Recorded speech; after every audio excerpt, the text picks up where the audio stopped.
Assalamualaikum warahmatullahi wabarakatuh. Saya Diodeti Hidayati dari Program Studi Teknologi Industri Benih Angkatan 54 Sekolah Vokasi Institut Pertanian Bogor. Pada hari ini saya akan mempresentasikan dan membahas mengenai pemeriksaan lapangan tanaman padi di Balai Pengawasan dan Sertifikasi Benih Provinsi Jawa Tengah.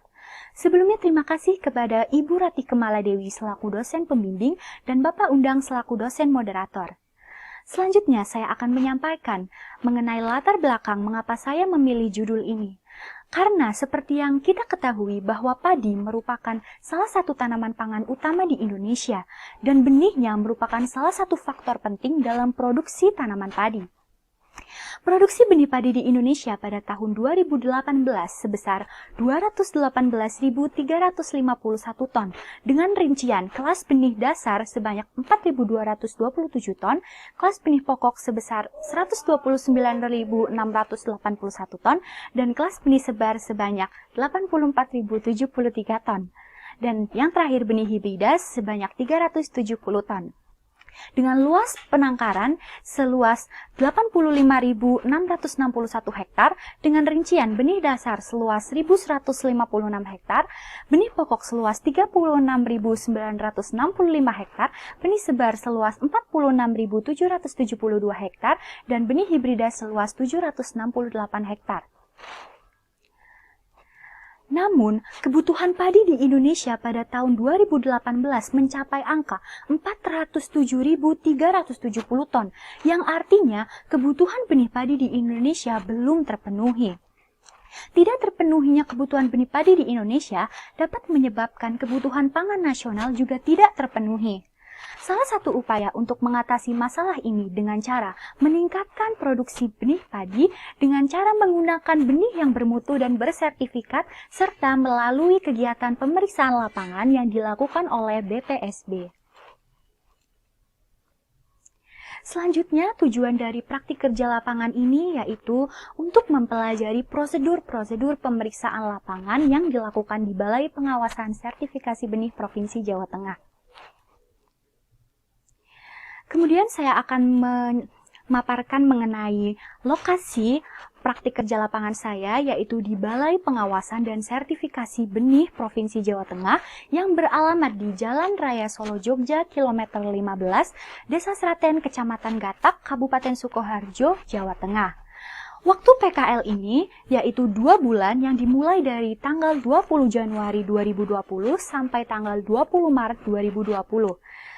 Diawali dengan tanggal 20 Januari 2020 hingga 29 Januari, saya berada di Fungsional Pengawasan dan Peredaran. Dilanjutkan pada tanggal 30 Januari hingga tanggal 10 Februari, saya berada di Pos Pengawas Benih Wilayah Surakarta. Selanjutnya tanggal 11 Februari hingga 20 Februari, saya beralih di Fungsional Laboratorium. Kemudian tanggal 21 Februari hingga tanggal 3 Maret 2020, saya berada di Fungsional Sertifikasi. Kemudian tanggal 4 Maret hingga tanggal 13 Maret, saya berada di Fungsional Kultivar. Kegiatan praktik kerja lapang diawali dengan pengenalan instansi oleh Kepala Bagian Subtata Usaha mengenai gambaran umum instansi, struktur kepegawaian, secara instansi, dan visi juga misi. Selanjutnya diadakan pengarahan oleh pembimbing lapang utama mengenai pembagian tim dan pembagian fungsional selama praktik kerja lapangan. Kemudian kegiatan selanjutnya yaitu berpartisipasi langsung di masing-masing fungsional dan pengumpulan datanya dilakukan selama berpartisipasi langsung di masing-masing fungsional dengan cara mencatat, melihat, mendokumentasikan baik kegiatan maupun dokumen-dokumen yang ada di Balai Pengawasan Sertifikasi Benih Jawa Tengah. Pada akhir kegiatan, kami selalu melakukan kegiatan evaluasi agar mengetahui apakah terdapat data yang kurang sehingga dapat dilakukan dan dicari di hari berikutnya.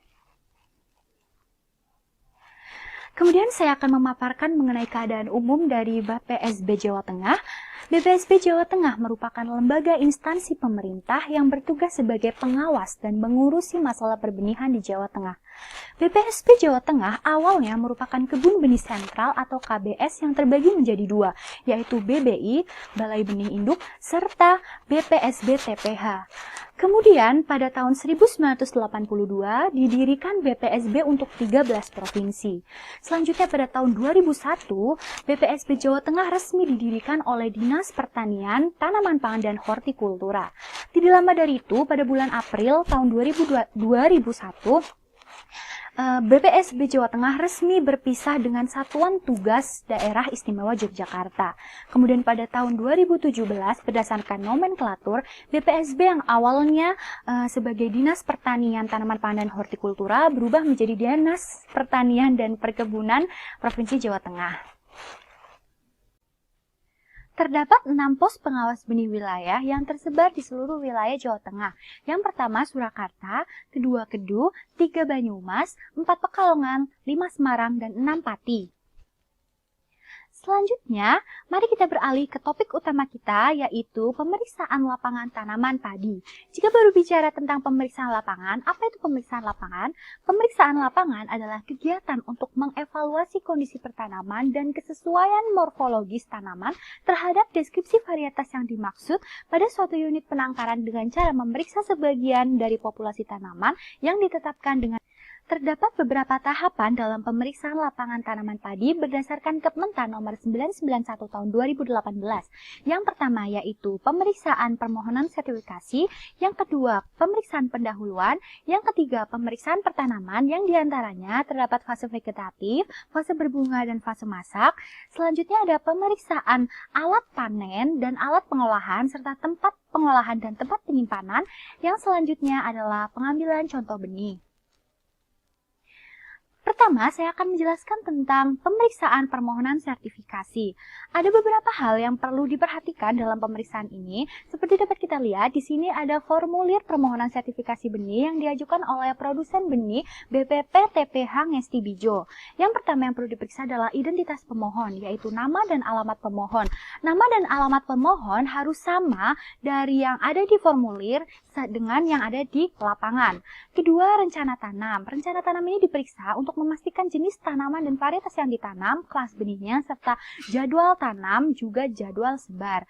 Di formulir ini terdapat kesalahan yang dilakukan oleh BPP Ngesti Bijo, yaitu jenis tanaman yang ditanam yang seharusnya padi, ia menulisnya jagung hibrida.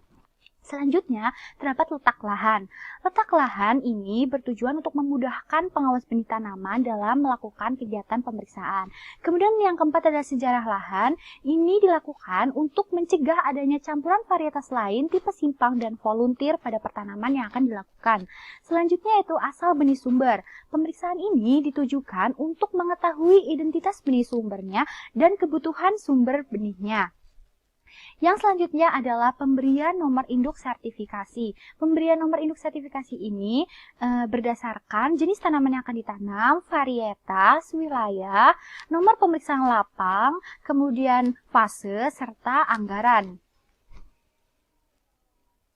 Pada pemeriksaan permohonan sertifikasi benih perlu dilampirkan dua hal. Yang pertama yaitu label benih sumber, yang kedua adalah peta lapangan. Kelas benih yang akan dihasilkan oleh BPP TPH Ngesti Bijo ini adalah kelas benih pokok, sehingga label benih yang digunakan adalah berwarna putih dari kelas benih dasar. Kemudian di sini ada peta lapangan, pada sebelah utaranya yaitu ada jalan kecil, sebelah timur terdapat pematang sawah, sebelah selatan terdapat pematang sawah, sebelah barat terdapat jalan kecil. Dapat kita lihat di sini sebelah selatannya dari pertanaman IR64 terdapat padi varietas sunggal. Mengapa PPP TPH Ngesti Bijo ini dapat lulus? Karena dia telah menerapkan isolasi jarak 2 meter dan isolasi waktu 21 hari. Selanjutnya yang akan saya jelaskan yaitu pemeriksaan lapangan pendahuluan.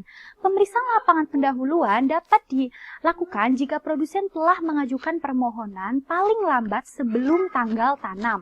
Seperti yang dapat kita lihat di sini, PP Kerja Boyolali telah mengajukan dengan luas lahan 2 hektar berdasarkan Kementan nomor 991 tahun 2018 tentang penentuan petak contoh. Untuk lahan kurang dari 1 hingga 2 hektar dibutuhkan 4 petak contoh pemeriksaan. Varietas yang diajukan adalah Inpari 43 Gritan GSR dengan kelas benih pokok, benih sumbernya yaitu dari PP Kerja Boyolali dengan kelas benih dasar. Selanjutnya, hal-hal yang perlu diperiksa yang pertama adalah kebenaran dokumen sebelum tanam sampai dengan tanam, kemudian ada kebenaran varietas, benih sumber dan kelas benih sumbernya, kemudian ada rencana penanaman, yang keempat ada kebenaran batas-batas areal, kelima itu kondisi lahan, baik isolasi dan sejarah lapangan. Pada pemeriksaan lapang pendahuluan ini, penerapan isolasi jarak 2 meter dan penerapan isolasi waktu 21 hari telah diterapkan oleh PP Kerja Boyolali sehingga ia dapat melakukan kegiatan penanaman dan dinyatakan lulus sertifikasi. Selanjutnya yang akan saya jelaskan yaitu pemeriksaan pertanaman fase vegetatif.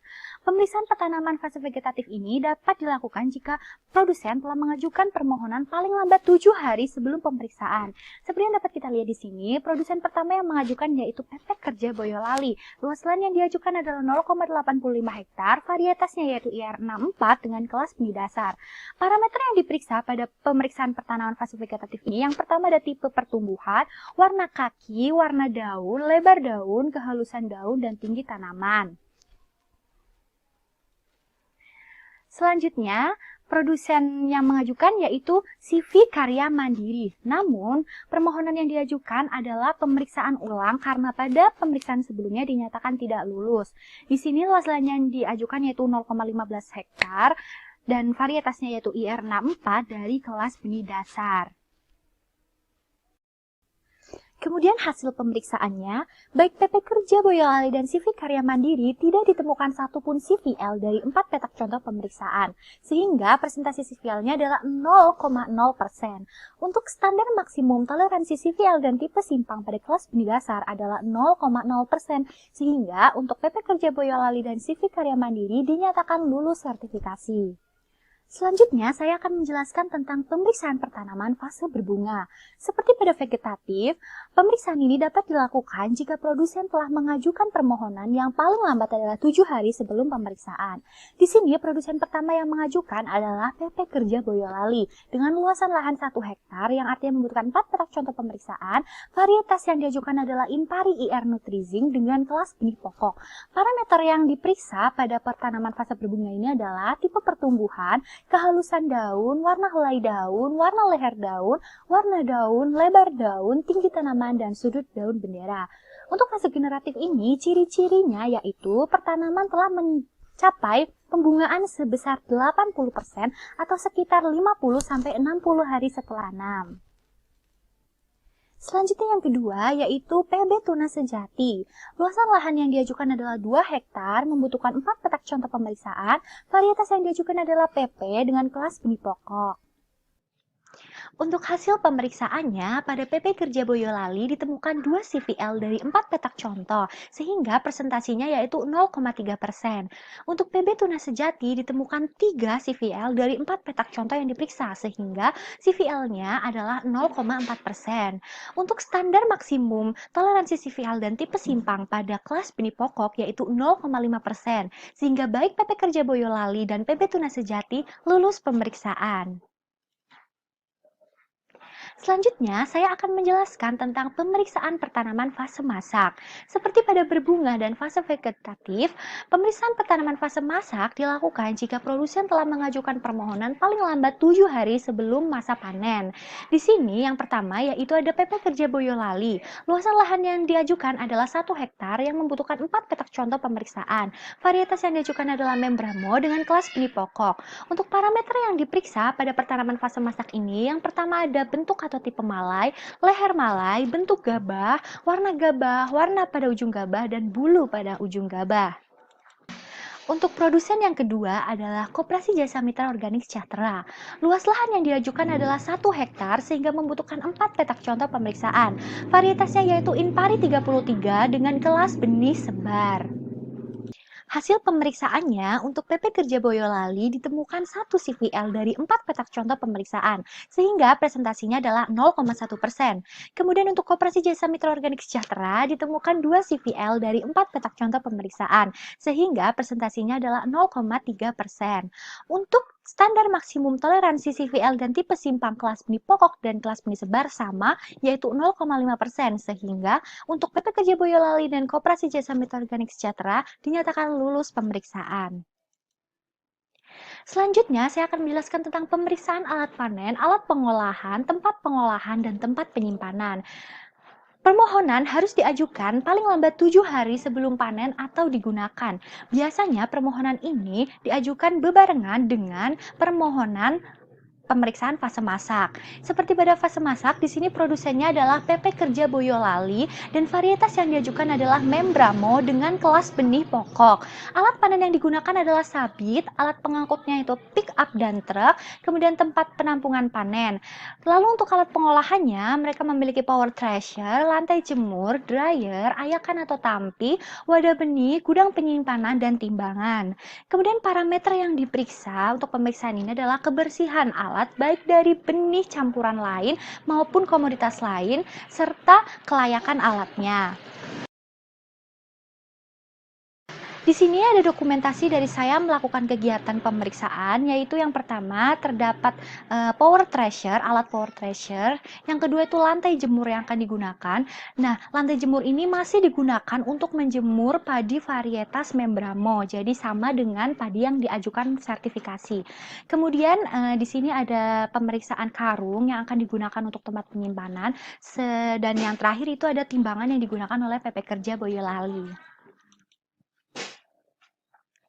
Kemudian yang terakhir itu adalah pengambilan contoh benih. Pengambilan contoh benih dilakukan jika produsen sudah mengajukan permohonan, jadi tidak sama seperti fase vegetatif, berbunga, dan masak ya. Kemudian ada dua produsen yang mengajukan. Yang pertama ada PT Pertani UPB Palur. Varietas yang diajukan adalah Impari 43 dengan kelas benih pokok. Lot yang diajukan terdapat dua lot, dengan masing-masing volume benih adalah 5.000 kilo dan 5.500 kilo, dan wadah benihnya yaitu karung dengan kapasitas 50 kilo. Jumlah wadahnya yaitu masing-masing 100 wadah dan 110 wadah. Contoh kompositnya 2 kilo dan contoh kirimnya 1 kilo. Alat yang digunakan adalah stick dryer. Mengapa di sini contoh kompositnya 2 kilo? Karena 1 kilo untuk arsip perusahaan dan 1 kilo untuk dijadikan contoh kirim yang akan dikirim ke laboratorium BPSB Jawa Tengah. Produsen yang kedua yang mengajukan permohonan pengambilan contoh benih yaitu KBP TPH Tegal Gondo. Varietas yang diajukan ada dua, yaitu Ciherang dan Sunggal dengan kelas benih dasar. Masing-masing itu terdapat satu lot dengan volume benih untuk Ciherang 1.420 kilo dan untuk Sunggal 2.150 kilo. Wadah benihnya untuk Ciherang yaitu karung dengan kapasitas 50 kilo dan 20 kilo. Kemudian untuk Sunggal yaitu karung dengan kapasitas 50 kilo. Jumlah wadahnya untuk Ciherang terdapat 29 wadah dan untuk Sunggal terdapat 43 wadah. Contoh kompositnya yaitu 2 kilo, contoh kirimnya 1 kilo, dan alat yang digunakan sama yaitu stick dryer. Di sini terdapat dokumentasi saya melakukan kegiatan ini. Yang pertama itu saya sedang mengambil contoh menggunakan stick dryer, kemudian yang B dan C merupakan kartu lot benih yang ditempel di masing-masing kelompok benih. Setelah sampailah kita ke slide kesimpulan, jadi kesimpulan dari praktik kerja lapang saya, yang pertama, kegiatan pemeriksaan lapangan itu meliputi pemeriksaan permohonan sertifikasi, pemeriksaan pendahuluan, pemeriksaan pertanaman, fase vegetatif, fase berbunga, fase masak, pemeriksaan alat panen, alat pengolahan, dan tempat penyimpanan, dan pengambilan contoh benih. Dan untuk seluruh pemeriksaan yang dilakukan dari beberapa produsen dan beberapa tahap seperti PP Kerja Boyolali, CV Karya Mandiri, PB Tuna Sejati, Koperasi Jasa Mitra Organik Sejahtera, dan PT Pertani UPB Palur dinyatakan lulus dan memenuhi persyaratan sertifikasi. Akhirnya telah sampailah kita di penghujung presentasi hasil dari praktik kerja lapang saya mengenai pemeriksaan lapangan tanaman padi di Balai Pengawasan dan Sertifikasi Benih Provinsi Jawa Tengah. Saya ucapkan terima kasih kepada Ibu Ratih Kemaladewi selaku dosen pembimbing dan Bapak Undang selaku moderator. Semoga presentasi saya dapat bermanfaat. Saya Diodeti Hidayati, pamit undur diri. Wassalamualaikum warahmatullahi wabarakatuh.